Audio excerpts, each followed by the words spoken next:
Bon, c'est des équipes, c'est vrai, qu'on connaît, qu'on a déjà rencontrées, que même j'ai entraîné, parce que j'ai entraîné Hilal. Yanga African, il y a 2 ans, je pense, ils étaient dans le même groupe que Mazembe. Et MC Alger, bon, c'est une vieille équipe que tout le monde connaît en Algérie de toute façon. Ça a toujours été une grande équipe. Bon, parfois, il y a des petits problèmes qui font que ça retarde leur développement, mais je pense que s'ils sont là, à ce niveau-là, c'est qu'ils ont retrouvé leur lustre d'antan. Vous savez, c'est quand même la compétition où il y a les équipes championnes de leur pays ou vice-championnes. Ça veut dire qu'il y a une certaine régularité et il y a de la qualité, beaucoup de qualité. Donc on ne peut pas s'attendre à... déjà le tour précédent, c'était des matchs compliqués. Plus tu avances, plus ça devient plus compliqué. Et ça ne déroge pas à la règle. Vous savez, l'année dernière, on a commencé à l'extérieur, on avait même perdu et ça ne nous a pas empêché de nous qualifier.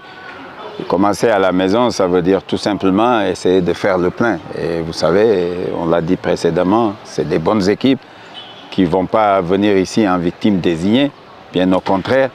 Donc ce sera des matchs âprement disputés parce que les équipes se tiennent plus ou moins. Il y a peut-être Arli qui est loin devant, peut-être, je dis bien peut-être. Et puis les autres, chacun peut battre tout le monde. Tout le monde peut battre tout le monde. Donc il faut se préparer en conséquence et essayer, avec l'appui de notre public, bien évidemment, de faire le plein à domicile, parce que ça aide. Vous savez, Yanga, ils sont en progression.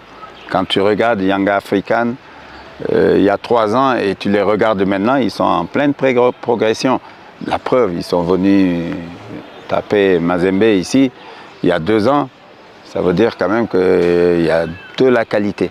Et ils cherchent toujours à aller de l'avant. Hilal, on ne les présente plus parce que, vous savez, dans un passé récent, Hilal faisait partie des top clubs africains. Il y a eu ce qui est arrivé.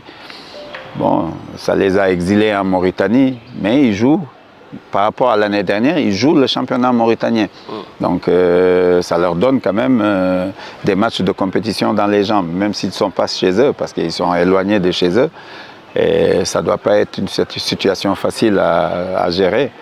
Et puis, le MC Alger, comme j'ai dit, c'est toujours difficile de jouer en Algérie parce qu'ils ont de fervents supporters et il y a beaucoup de bruit dans leur stade.